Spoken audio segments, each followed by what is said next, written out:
Assalamualaikum warahmatullahi wabarakatuh. Perkenalkan, nama saya Vicky Andi Purnomo, NIM 6101418095. Saya dari Rombel PJKRC 2018. Di sini saya akan mempresentasikan hasil kerja yang telah saya buat ke dalam PowerPoint mengenai sikap dalam olahraga dalam mata kuliah psikologi olahraga. Sebelum kita masuk mengenai materi, kita akan mengenal terlebih dahulu sikap itu apa. Pengertian sikap itu apa, agar kita nanti mampu mendefinisikan atau melanjutkan ke materi-materi selanjutnya, sub-sub yang selanjutnya. Yang pertama yaitu sikap. Sikap itu berasal dari pemikiran individu yang mempengaruhi tingkah laku seseorang mengenai objek dan masalah dalam lingkungannya. Sehingga sikap itu muncul dari pemikiran individu, atau bisa diartikan terhadap stimulus sosial yang telah terkoordinasi sehingga muncul kecenderungan untuk bertindak sesuai dengan stimulus tersebut. Jadi, orang melakukan sesuatu berasal dari stimulus yang telah ia terima. Jadi, seorang bertingkah laku tidak jauh dari apa lingkungan yang mempengaruhinya. Untuk itu, maka agar memiliki sikap yang baik, tentunya harus melihat berbagai faktor. Tidak bisa langsung menilai dari satu sudut pandang saja. Di dalam sikap ada beberapa fungsi. Yang pertama yaitu fungsi utilitarian. Apa itu fungsi utilitarian? Yaitu memberi kita pendekatan umum atau kecenderungan menghindari. Yang dimaksud dengan utilitarian memberikan pendekatan umum atau kecenderungan menghindar, yaitu melakukan pendekatan umum. Kita bisa menolaknya atau bahkan menerima pendekatan. Untuk itu, kita harus melakukan pendekatan yang baik agar nantinya sikap yang kita munculkan bisa diterima di lingkungan masyarakat dan tidak bermasalah di dalam masyarakat. Yang selanjutnya yaitu pengetahuan. Tentu saja membantu orang mengatur dan menafsirkan informasi baru. Tentunya kalau kita memiliki pengetahuan, kita dapat menafsirkan dan mengetahui informasi yang dapat kita berikan kepada masyarakat. Untuk itu sikap pengetahuan, tentunya kita harus memiliki ilmu yang cukup, banyak-banyak belajar agar dapat mengatur dan menafsirkan informasi baru yang kita terima. Dan kita dapat mengelola agar sikap kita bisa kita arahkan kemana ketika kita memiliki pengetahuan yang baik. Selanjutnya yaitu ego defensif. Apa itu ego defensif? Yaitu fungsi sikap dapat membantu orang melindungi harga dirinya. Tentunya ketika kita memiliki fungsi ego defensif, yaitu sikap di mana kita dapat membantu orang untuk melindungi harga dirinya di saat orang tersebut kesulitan dalam menangani hal tersebut, kita dapat membantu agar harga dirinya terlindungi, tidak terinjak-injak oleh orang lain, sehingga kita dapat membantu untuk mereka yang membutuhkan. Yang selanjutnya yaitu nilai ekspresif. Fungsi ekspresif yaitu digunakan untuk mengungkapkan nilai-nilai atau keyakinan utamanya, di mana kita fungsi ini untuk mengungkapkan bahwa nilai-nilai atau keyakinan dapat kita rumuskan atau dapat kita munculkan.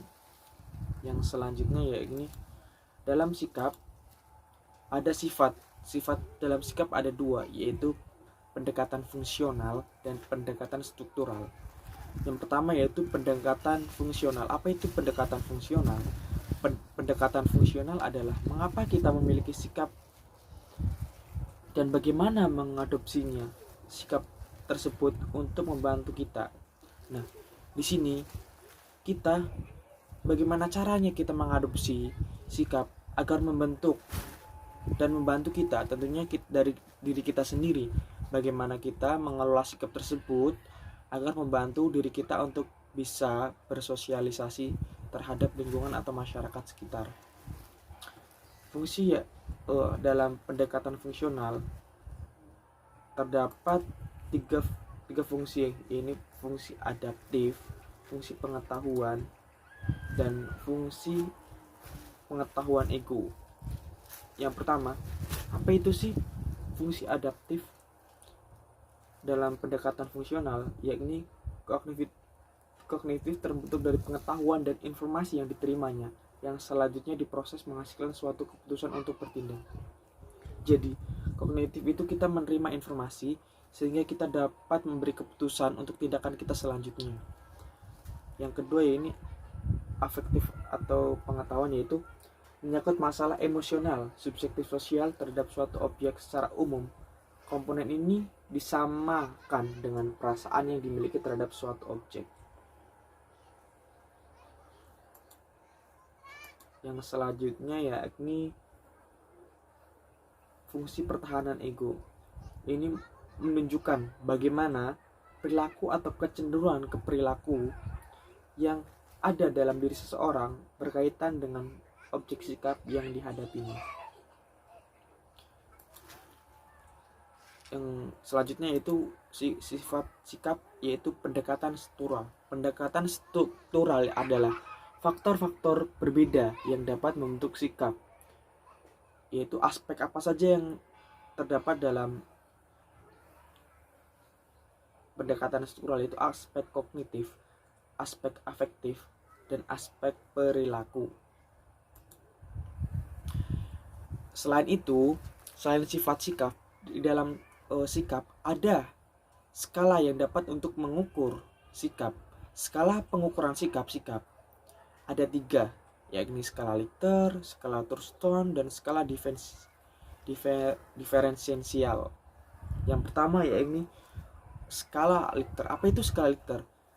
Skala Likert digunakan untuk mengukur sikap, pendapat, dan persepsi seseorang atau kelompok atau orang tentang fenomena sosial. Jadi ini untuk mengukur persepsi seseorang untuk yang terdapat dalam fenomena sosial.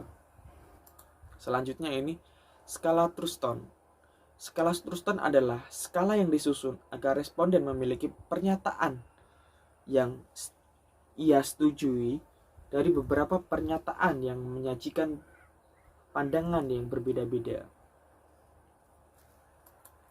Yang selanjutnya adalah pengukuran skala diferensial. Apa itu skala diferensial? Yakni skala untuk mengukur sikap, tetapi bentuknya bukan pilihan ganda maupun checklist, tetapi tersusun dalam satu garis kontinus, dan di mana jawaban yang sangat positif terletak di bagian kanan dan jawaban yang sangat negatif terletak di bagian kiri, atau sebaliknya, tergantung nanti dalam melakukan penilaian skala Likert. Tadi kita telah mengenal skala untuk pengukuran sikap. Jadi ada 3 tadi ya, skala Likert, skala Thurston, dan skala diferensial. Selanjutnya faktor yang mempengaruhi sikap. Ada beberapa sih faktor yang mempengaruhi sikap kita. Faktor-faktor yang mempengaruhi sikap yang pertama, berdasarkan teori sifat seperti X-sense. Kepribadian terutama ditentukan oleh faktor genetik. Namun, lingkungan masa kanak-kanak itu lebih penting dari faktor gen. Jadi, memang sikap itu dipengaruhi oleh genetik. Namun, ketika anak-anak itu sangat mempengaruhi sikap mereka yang akan timbul di masa depannya.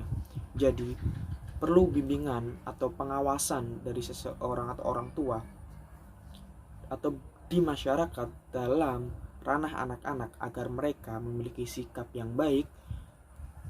Tentunya harus diimbangi di masyarakat, harus ada role model atau contoh untuk membentuk sikap yang baik dalam kedepannya. Yang selanjutnya yaitu sikap mempengaruhi keinginan untuk kesehatan dan peningkatan fisik. Hal ini disebabkan oleh tekanan sosial pada orang-orang dari segala usia dan kedua jenis kelamin untuk mempertahankan tipe tubuh tertentu yang ditandai dengan massa lemak rendah dan massa otot tinggi. Yang selanjutnya itu yang ketiga, keterlibatan orang tua. Orang tua harus berada di tingkatan keterlibatan menengah untuk memotivasi. Tentunya faktor orang tua sangat mempengaruhi sikap. Harus ada motivasi dari orang tua untuk anaknya agar mereka memiliki sikap yang baik. Harus ada tuntunan dari orang tua agar sikap seseorang atau anaknya itu memiliki sikap yang baik di dalam bermasyarakat atau bersosial. Yang selanjutnya itu yang mempengaruhi sikap, yakni faktor perbedaan individual atau perorangan. Hal ini juga merupakan salah satu faktor yang mempengaruhi sikap kita melakukan sosialisasi saat berolahraga. Tentunya, setiap individu memiliki sikap yang berbeda-beda, tergantung didikan dari orang tua atau lingkungan sekitarnya. Selanjutnya, sikap terhadap olahraga dan perilaku olahraga. Ada 3 teori. Yang pertama, teori tingkat beralasan, bertujuan untuk menjelaskan hubungan antara sikap dan perilaku dan tindakan manusia. Tujuannya adalah untuk memahami perilaku sukarela individu dengan memeriksa motivasi dasar yang mendasari untuk melakukan suatu tindakan. Yang kedua, teori perilaku terencana, memperkenalkan variabel lebih lanjut, kontrol perilaku yang dirasakan yang mempengaruhi niat. Yang ketiga, model trans-teoretikal atau membentuk, untuk memahami proses yang digunakan orang tua atau orang untuk melakukan dan mempertahankan perilaku olahraga atau latihan. Yang selanjutnya yaitu strategi untuk mengubah sikap dalam olahraga. Tentunya ada beberapa strategi agar sikap dalam olahraga itu lebih baik bisa dirubah, dengan yang pertama disiplin, yang kedua bertanggung jawab, yang ketiga kerjasama, sikap toleransi, dan sportif. Disiplin itu yaitu sikap di mana kita dapat menerima atau menaati aturan sehingga kita memiliki sifat disiplin, akan mampu memiliki sikap yang baik. Yaitu bertanggung jawab yakni di mana kita ketika kita diberikan amanah, kita mampu. Yang selanjutnya ini strategi untuk mengubah sikap dalam olahraga. Tentunya ada beberapa strategi sikap yang dapat dirubah, yakni disiplin, bertanggung jawab, kerjasama, sikap toleransi, dan sikap sportif. Sikap disiplin di mana kita dapat melakukan dengan sesuai atau tepat waktu, atau kita dapat tidak mengingkari. Selanjutnya itu bertanggung jawab. Tentunya bertanggung jawab yaitu kita dapat mengemban amanah yang telah diberikan kepada kita. Yang strategi yang selanjutnya kerjasama. Tentunya kita untuk merubah dalam olahraga, kita harus memiliki sifat kerjasama satu sama lain, tidak memiliki ego kita turunkan, agar kita mampu bekerja sama dengan segala orang atau segala masyarakat yang telah ditunjuk untuk bekerja sama dengan kita. Yang selanjutnya itu sikap toleransi. Tentunya kita harus menghargai pendapat atau argumen dari seseorang. Untuk itu kita harus memiliki sikap toleransi yang tinggi agar tidak terjadi perpecahan di antara kelompok tertentu ada masyarakat. Yang selanjutnya sportif. Tentunya dalam olahraga harus selalu dijunjung sikap sportif yang tinggi untuk terjadinya suatu persaingan yang sehat atau akan memiliki persaingan yang baik. Demikian presentasi yang dapat saya sampaikan. Apabila ada kesalahan kata atau tutur kata yang kurang berkenan, saya mohon maaf. Wabillahi taufiq walhidayah. Wassalamualaikum warahmatullahi wabarakatuh.